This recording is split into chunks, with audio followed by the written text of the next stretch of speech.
My name is Monica Mascareñas. I'm from Albuquerque, New Mexico. I attend the University of New Mexico. I'm majoring in biology and I'm minoring in chemistry. So this summer I'm working with George Whitesides over at Harvard School of Engineering and Applied Sciences. I'm part of the research experience for undergrads, and it gives undergraduates a very interesting experience to be working with different types of people around the country. I'm working towards fabricating a low-cost diagnostic tool similar to like a pregnancy test, except it's going to be in a sandwich form that captures different types of antibodies and antigens, and it's going to be detecting a similar virus that has the same properties as the HIV virus, but it's streptavidin, and it's going to be used as a model to eventually be able to diagnose different types of viruses that have the same properties. So far I've been working with a similar protein that has also the same properties as streptavidin, which is known as bovine antiserum, and we've been working to attach the BSA molecule to cellulose paper in order to act as an antigen that catches the analyte of the other labeled antibody that's labeled by a fluorescent label, and that allows us to visually see whether or not the antibody is being captured onto the substrate, and that can be used as another model towards streptavidin, and if that works then we can bump it up to HIV. There are a lot of social implications for my research right now.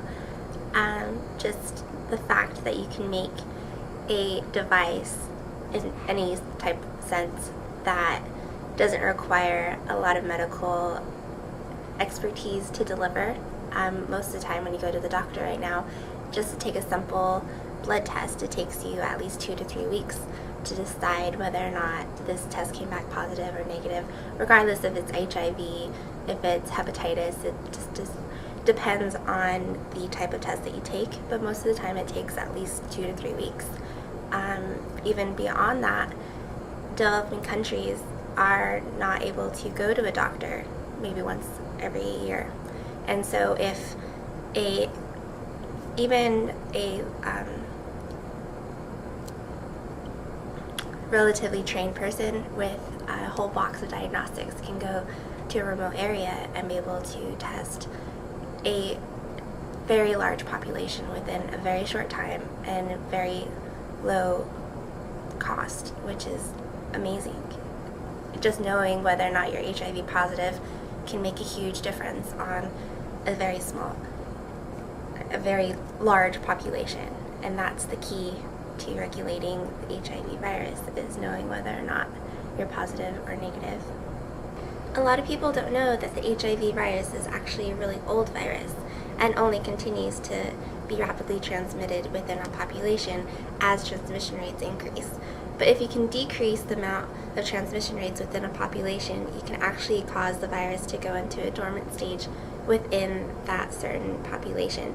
So the very important key to this is to find out whether or not you are HIV positive or negative and reduce the transmission rates, and eventually be able to regulate the amount of HIV and AIDS viruses that get transmitted within a certain region.